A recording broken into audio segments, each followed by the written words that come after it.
aí pessoal, tudo bem com vocês? Eu espero que sim. Eu sou a professora Sara e no vídeo de hoje a gente vai analisar duas pinturas da artista Berthe Morisot.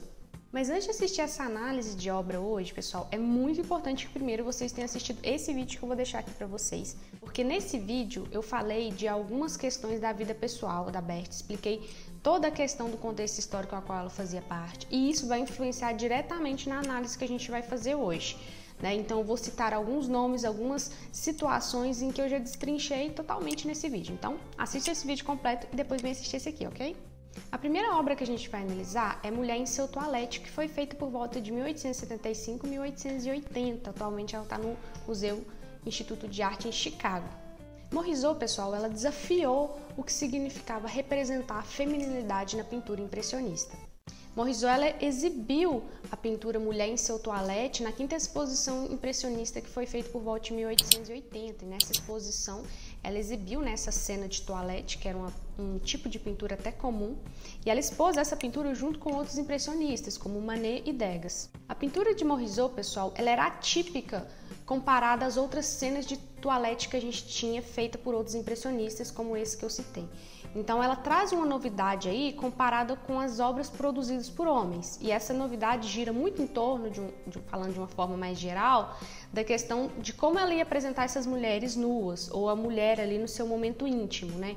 Porque muitas dessas pinturas feitas por homens estavam muito carregadas de uma questão erótica da mulher e da sexualização. Então na sua obra ela vai trazer aí uma nova abordagem, conforme a gente vai falar e aprofundar mais nesse vídeo. Talvez a primeira coisa para o qual os olhos do espectador sejam atraídos na tela de Morisot seja o ombro claro revelado por um vestido prateado cintilante e azul cascata, que só é discernível a partir do fundo fluido e ondulante graças às pinceladas de penas cinzentas que esboçam o extremo direito de suas costas. O ombro que emerge do vestido luxuoso pertence a uma jovem não identificada que se afasta do observador enquanto levanta o braço direito para soltar o cabelo depois de estar na privacidade de seu próprio quarto. Ou seja, nos dá a entender que ela acabou de chegar aí de algum evento importante, então ela está ali, tirando, os seus adornos. Alguns sugeriram que a combinação das flores ao lado do seu espelho e a falta de joias da modelo, e esse ombro exposto pudesse sugerir de alguma forma sedução. Porém, pela própria natureza das obras de Morisot, esse tipo de análise é recusada se a gente faz uma leitura mais atenta dessa pintura. Essa pintura ela nos apresenta uma visão privilegiada de um momento muito íntimo na vida de uma mulher. Há um tom sutil de exasperação no esforço da jovem para tirar dela as formalidades da fantasia feminina, perceptível nas pinceladas mais escuras que batem em sua bochecha superior esquerda, que quase sugerem um movimento de tremor. Reparem a única pincelada preta, quase vertical, que compreende o olho esquerdo da modelo, como um olho fechado, testemunhando ainda mais o cansaço da jovem, com as pressões sociais da sociedade burguesa, que, conforme a gente já discutiu no vídeo biográfico dela, ela conhecia bem essa situação do que é ser uma mulher na sociedade burguesa, principalmente uma sociedade governada por homens que forçou ela e a sua irmã a se tornarem mães e esposas acima de qualquer coisa, inclusive do sonho de serem artistas independentes. Reparem agora no vestido, pessoal. Ele tem nuances de branco, lavanda e turquesa, que deve ser igualmente radiante no espelho que forma uma borda esquerda natural da pintura. Reparem que o espelho está parcialmente borrado, privando o espectador de ver a mulher em sua totalidade. Morisot escolheu contornar a leitura de 2 gumes de espelhos no espaço feminino, borrando a totalidade de seu reflexo, ou seja, recondicionando assim o acesso do olhar masculino a seu modelo, tanto no mundo material quanto no mundo refletido. Isso envia uma mensagem a todos os espectadores do sexo masculino, reafirmando que este é, antes de tudo, um espaço privado e não a fronteira final para o olhar masculino. Dá a impressão, pessoal, que nessa obra Morisot está negando ali o acesso à visão masculina. Ela está ali desconstruindo o que eles esperariam de uma pintura em que a mulher está ali no seu momento íntimo. Como a gente já está cansado de ver aquela concepção estilo Vênus, nua ali, exposta em estado de êxtase, ou como a gente pode pensar na Danae, que já tem um vídeo aqui do Rembrandt para quem quiser assistir. Então, ela vai romper com essa concepção da mulher e vai mostrar também a mulher contemporânea né, exercendo uma função ali diferente do que o homem pensava, porque tinha muita concepção, como a gente vai discutir mais, de que a mulher ela já nascia pronta, né? Ela tem um estado de natureza perfeito. E ela confronta isso quando mostra para eles a mulher ali se desfazendo, né, seu cabelo, tirando a sua maquiagem, né, para mostrar que essa mulher da qual eles falam, ela é uma mulher construída socialmente. Morisot, por sua própria escolha de retratar uma mulher em seu toalete, ela perfura a compreensão masculina, né, em relação à maquiagem, né, de que as bochechas da mulher seriam naturalmente vermelhas, que seu cabelo é naturalmente arranjado em um coque.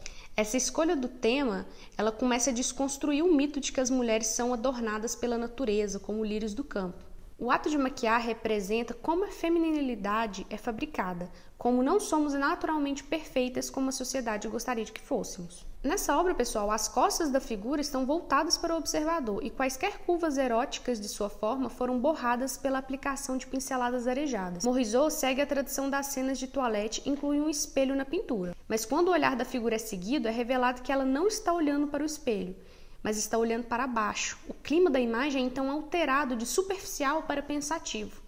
Morisot rompeu com a convenção de usar o espelho como meio de dobrar o prazer do homem de olhar para uma mulher sem perceber. Como resultado dessa complicação inesperada, somos levados a considerar o estado de ser olhado, mesmo enquanto estamos engajados no ato de olhar. O afastamento de Morisot da convenção da época evoca um sentimento de desconforto do espectador, que se sente indesejado, como se ele não tivesse que estar ali vendo aquela cena.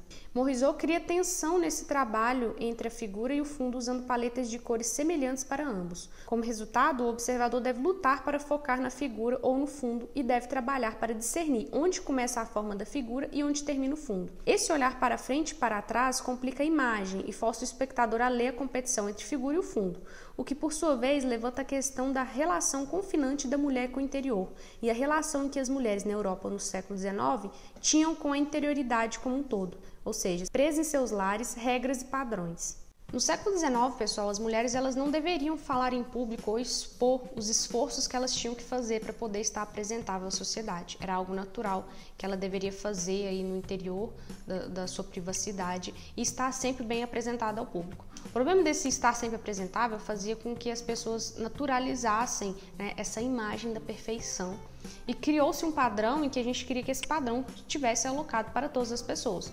Tanto que quando alguém tentava romper com esse padrão, seja o cabelo, seja a vestimenta, era algo que as pessoas assustavam muito, porque de uma forma geral era algo aplicado a todos. Então a Morisot, ela tenta romper com isso, principalmente quando ela mostra aí naquele ambiente privado, não só a questão das maquiagens, de se arrumar, mas a questão do espelho é algo muito importante, né? Porque você tá olhando pro espelho, tá ali, você tá se preparando para se arrumar, né? Dá a entender que alguém tá te esperando, né? Você tá se arrumando para alguém. Mas quando ela nega se olhar no espelho, significa que ela não tá muito preocupada com isso. Ela tá mais empenhada em se desfazer, né, daquilo que a sociedade quer ver nela, né? Que é o cabelo bem arrumado, que é a maquiagem. Ela simplesmente está ali tirando ali, de certa forma, simbolicamente falando, todos os adornos que a sociedade impõe a ela. Morisot tenta evitar a qualquer custo o movimento para associar sua obra a um cenário libidinoso, ilícito de mercantilização sexual, né, que foram insinuados nas primeiras pinturas de toalete de seus colegas homens. Em vez disso, Morisot usa o reflexo para criar efeitos visuais que propõem uma imagem alternativa da feminilidade. Morisot aplica pinceladas alongadas nas flores do reflexo, o que faz com que pareçam murchar. Isso muda a natureza das flores de brilhantes e femininas para escuro e deprimido. Morisot também apresenta manchas de cores mais claras na parte inferior do reflexo do espelho para criar uma ilusão de que as flores estão caindo no chão derrotadas. Morisot continua a desafiar o que significa ser feminino na Europa do século XIX nessa obra e emprega técnicas visuais para humanizar a figura e descrever as realidades de ser uma mulher burguesa ao invés de pintar uma imagem erótica adequada para atrair os homens. Essa questão do fundo, pessoal, eu achei muito interessante. Porque o fundo, ele é quase os mesmos tons do vestido. Então, dá uma impressão em que ela está alocada ao fundo. Então, você não consegue desassociar o fundo e o personagem, quase como se eles estivessem no primeiro plano. E isso foi muito interessante dentro dessa análise que eu li aqui para vocês, porque dá a entender que não existe distinção entre a mulher e o espaço privado, como se o espaço privado e a mulher fosse a mesma coisa, não tivesse como desassociar um do outro. E era assim que a Morisot se via e era assim que as mulheres estavam no século XIX. Então, eu vejo aí, na minha análise pessoal, concordando com esse autor que eu vou mostrar para vocês, que foi quem eu trouxe aqui hoje para essa análise, que faz muito sentido, no contexto geral do quadro, esse tipo de interpretação. E outra coisa muito interessante, quando eu comentei na hora que estava passando as imagens, é que a assinatura da Berthe Morisot está bem no cantinho aí, na parte inferior do quadro, como vocês podem ver. Ou seja, a necessidade, né, de assinar suas obras, apesar de, como eu falei para vocês no outro vídeo, que ela nunca teve esse reconhecimento jurídico, né, enquanto pintora, mas a necessidade de colocar e dizer, não, fui eu que pintei essa obra. A outra pintura que a gente vai analisar hoje é Le Berceau, ou O Berço, também de Berthe Morisot, que foi feita em 1872 e foi exposta em 1874 em uma exposição impressionista. O interessante é que nessa exposição ela foi a primeira mulher a expor uma obra e a temática do quadro gira em torno a Edma, sua irmã, e a sua filha recém-nascida. À primeira vista, reparem, pessoal, que a pintura ela parece uma representação tranquila e doce de uma mãe cuidando do seu filho. Porém, após um exame mais aprofundado, a gente consegue perceber tons de tensão, hostilidade, incerteza, descontentamento e admiração, tudo revelados na expressão do rosto da personagem, ou no caso de Edma. Dessa forma, fica possível ler essa tensão analisando as técnicas visuais empregadas por Morisot, começando com o fundo. As duas figuras são separadas em dois planos distintos usando linha e cor. O fundo atrás de Edma é pintado com tons pastéis claros que contrastam com a escuridão de suas roupas. Morisot cria uma ilusão de cortina no tecido atrás de Edma, fazendo com que ela pareça fisicamente separada de seu filho. O fundo do lado esquerdo da pintura contrasta fortemente com a cor do véu e com a cor da cortina atrás de Edma. A escuridão da área ao redor do véu chama atenção para a importância do véu sobre o berço. Esses efeitos visuais deliberados afetam como a imagem é lida. Ao ler esses elementos, pode-se compreender que Edma e a criança não são uma unidade, eles estão separados no plano físico e emocional. Sabe-se que a criança é uma menina pelas informações que cercam a imagem. A criança está apenas começando sua vida como mulher e ainda não percebeu as pressões sociais que logo enfrentará. Edma, por outro lado, cresceu em uma sociedade que influenciou suas decisões de vida, não tendo a liberdade social que desejava. À medida que envelhecia, Edma teria enfrentado a pressão para encontrar um marido adequado e ter filhos. Nessa fase de sua vida, Edma não estaria mais livre do que era quando jovem, quando não tinha permissão para ir a determinados lugares da cidade, como cafés, à noites e museus. Edma agora está confinada no sentido de que pertence ao marido e à filha. Ela deve ser mãe e esposa, ao invés de um indivíduo. O braço esquerdo de Edma está firmemente colocado em sua mão e seu olhar está em sua filha, relatando que ela está pensando no bem-estar de sua filha ou no papel de mãe. Pode-se supor que seus pensamentos não sejam frívolos ou agradáveis, pois Morisot abandonou sua tradicional pincelada solta para representar bem os lábios de Edma. Pode-se ler as posições físicas espelhadas das figuras como uma maneira de Morisot de retratar os estágios da feminilidade e demonstrar o cansaço físico que acompanha a maternidade. Nessa pintura, Edma não é um objeto a ser visto de maneira sexual do ponto de vista masculino. Em vez disso, Morisot obscureceu o corpo de Edma, quase que totalmente escondendo-o atrás do berço, e o peito de Edma é direcionado para sua filha, e não para o observador. Nesse ponto de sua vida, Edma não deveria mais ser um ser sexual aos olhos de quem quer que seja, inclusive para o seu marido. Agora ela deve se concentrar no cuidado de sua filha. A criança exige atenção constante de sua mãe. Um fato muito interessante dessa pintura, pessoal, não sei se vocês repararam, é que em momento algum Morisot retratou Edma tocando a sua filha. Ela poderia muito bem ter colocado ali uma cena de amamentação ou uma cena em que ela trocava a roupa da sua filha, né? O que a gente já esperava numa pintura, né? Simplesmente uma mãe cuidando da sua filha, algo que a gente já espera das mulheres.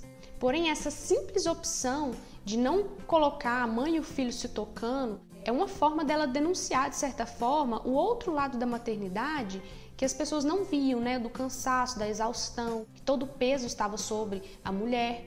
E ela também denunciou outra questão, que é a seguinte, que embora as mães devessem ser figuras amorosas, felizes, né, com a chegada de seus filhos, ela denuncia o seguinte, que nem todas as mulheres querem ser mães e que nem todas as mulheres estão felizes com a chegada de um novo filho. Principalmente na época dela, em que praticamente nem existia os diálogos que a gente tem hoje, ou quase a opção da mulher escolher não ser mãe. Claro que hoje ainda isso é um grande tabu, né? Mas naquela época era muito mais, porque era praticamente um condicionante da vida da mulher. A existência dela girava em torno da maternidade. Então, ela negar isso era difícil, até mesmo que a mulher sozinha mesmo dissesse que não queria ser mãe, porque ela já nascia com essas concepções de forma que ela mesma reproduzia esse discurso. Então, era algo muito intrínseco na sociedade, claro, mais do que é hoje. Ao implementar técnicas visuais, pessoal, Morisot representa a realidade das mães que muitas vezes foram deixadas de fora da discussão pública, demonstrando como a maternidade no século XIX se parece fielmente à sua obra O Berço. Pessoal, só um detalhe que eu queria frisar aqui com vocês. Essas foram duas análises em que o discurso da obra da Morisot tem um diálogo, entende? Quando as pinturas, de certa forma, elas se comunicam, mas isso não quer dizer que eu vou pegar toda a produção da Morisot e vou encaixar dentro desse discurso que eu trouxe aqui hoje para vocês. Não é assim. O artista, ele evolui ao longo da sua vida, então pode ser que essa pintura, ela trouxe, né, essas informações, mas em outra pintura ela vai trazer um recado totalmente diferente, às vezes um estilo de obra ou um contexto da história da pintura que vai ser totalmente divergente, até contraditório com tudo isso que eu falei.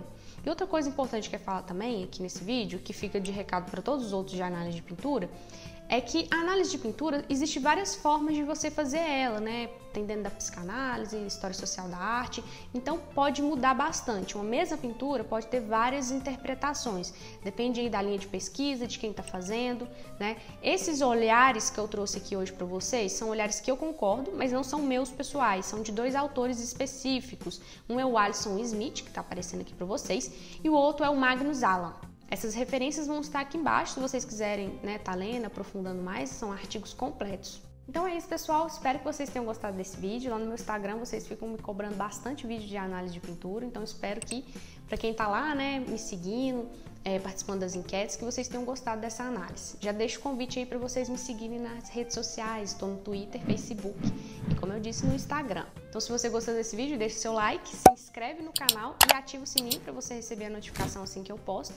E não se esqueça, a gente tem uma campanha no Apoia-se. Então, se você gosta do que eu faço aqui no canal, gosta desse conteúdo que eu trago, faça a sua contribuição. A partir de apenas R$2 você ajuda o canal a continuar crescendo.